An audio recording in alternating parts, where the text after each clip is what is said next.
Hi, this is Keith Bryant from Global SMT and Packaging Magazine.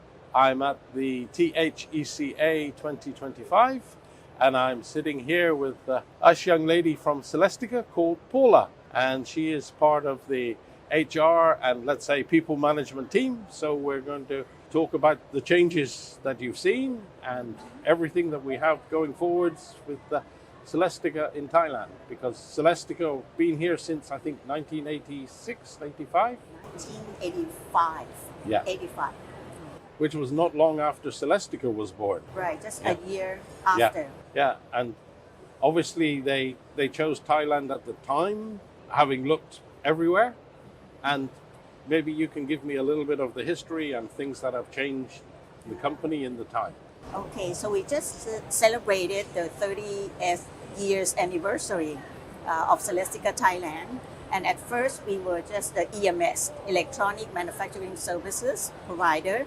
But now we transform into a HPS, which is Hardware Platform Solution. Instead of just receiving order from customer and do the manufacturing, we now extend the scope to the design as well.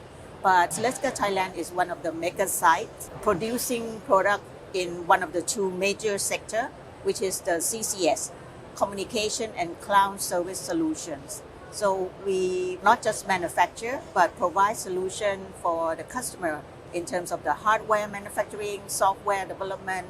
So right now we are in 30th years of being a new title of HPS provider, not just EMS. Okay, and obviously the technology area that you're working in communications and cloud services is very, very high. Yes, machine learning, storage, enterprise, those are the key customer for us. Or now they're called Hyperscalers. Yeah, and it's always new names. Mm-hmm. Right. But no, it must be very demanding for you guys to get enough good trained people to work, because this is even for EMS or let's say board manufacturing, it's a very skilled area. Yes. So early in 90s or 80s, we focusing on operators skill certification just to serve the EMS demand. But right now we extend our training program to the engineer. We want to make sure that engineer community future ready in order to catch up with the customer product technology, as well as the supplier component technology, PCB technology. So as an HR, we also need to transform to be able to understand the body of the knowledge and the content of the manufacturing challenges in order to provide solution to our line manager, our talent acquisition team, and also work side by side with the business, the HR business partner to understand what we can achieve in terms of people strategy to meet with the business strategy. Wow, that's a very big transformation. Yes, totally for myself, because I'm actually not a true HR. I came from operation as a quality engineer. So I still need to learn how to be HRD, which is human resource development. But luckily I have a lot of colleagues in the engineering community who can help me to catch up with the technology of the customer, as well as establishing the learning collaboration with our key suppliers.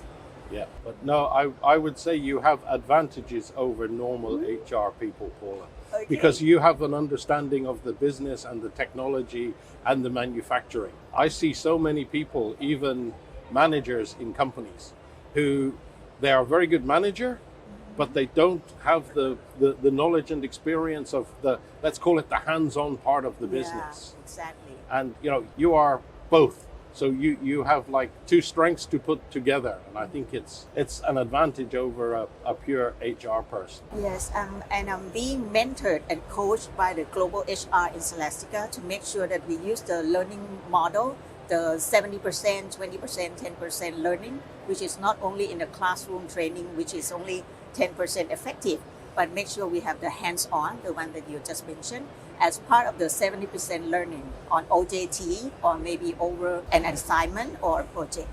Okay, so you're getting great support from Celestica Corporate. What do you get locally to help recruit and to train people from like academia and the Thai government? Do they support you also? Yes, but we work in a separate team in HR for Celestica Thailand. We have a talent acquisition team, HR business partner, and my team is a HR L&D. But in order to have a total integration among HR, we call it a 3B, build, borrowed, and buy.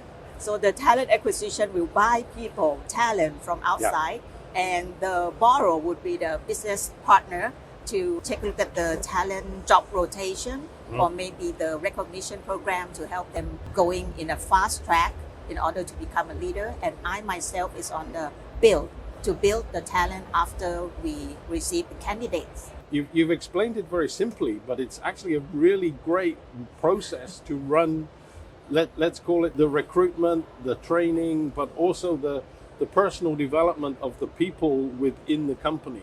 Because that's where so many companies, from my side, people that I talk to, they fall down. They recruit great talent, they give them a fast track learning, and then they seem to move on to the next guy. And this guy is doing the same thing for maybe 1 year, 2 years. He gets bored, he can't see future in front of him, and then all of your investment is gone because he goes and works for a competitor. Yeah. So exactly. you're doing a great job of not only, let's say, the recruitment and the training, but also the retention.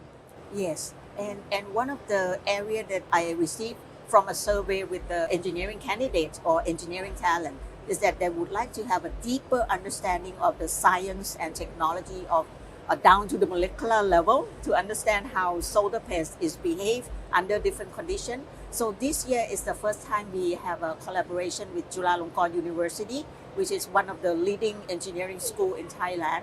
And we match them with our test engineering team in order to understand the thermal management directly on the chipset and also on the product, on the tester, and in the data center. So in the past quarter, we actually have at least 4 professors from Chulalongkorn University to provide additional lecture on thermodynamics, heat transfer, convection and conduction, and also fluid mechanics. So this is the first time our engineer is going back to schools, listen to online lecture by the professor, but at the same time, the professor came to visit our factory and they try to understand how we apply the science into the manufacturing and try to customize the content, condense all the semester-long lecture into a concise one-day lecture that our engineer can pull some tips and techniques to solve their manufacturing challenge. Yeah,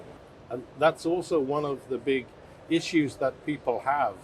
It's that bridging the gap between academia and, I hate to say real life, but you understand what I mean.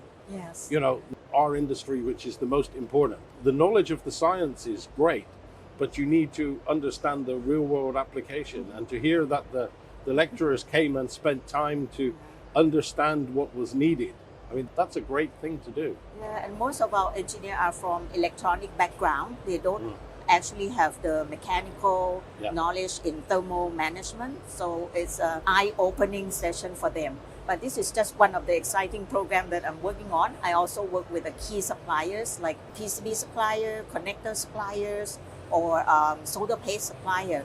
They were so kind to flew over from Shenzhen, Shanghai, Taiwan, Singapore to provide an on-site knowledge sharing to the engineer. And now instead of having only 10 people in a session, we can go up to 60 or 80 engineers to spend their time and adjust their priority with the support from their line manager and the head of the department. So it's just an infant state this year, but hopefully in the long run, we can do this kind of upskill and reskill for our engineers. Yeah, and also that is a great thing because your suppliers have a vested interest in the engineers knowing as much as possible, because that way they do, let's say they do a better job with the equipment or the material or whatever, because they have this better understanding. So it's an investment in time and effort from both sides.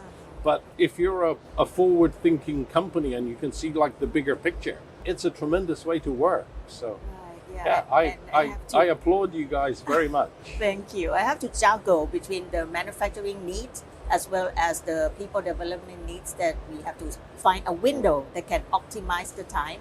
But we're still taking feedback from the engineers how the program is, because we want to continuously improve in order to make sure we meet their needs. I'm sure that you will.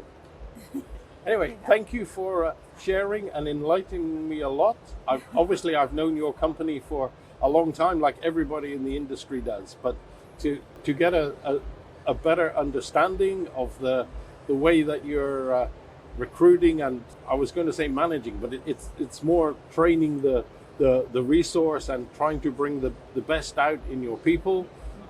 It's a great way of working, and it's a good understanding and an explanation as to why the company is so successful. Okay, ขอบคุณค่ะ and I'm honored to be part of this program. No, thank you for coming in and sharing your time and your knowledge with us. Okay. Thank you. And that's Keith Bryant for Global SMT and Packaging, signing out.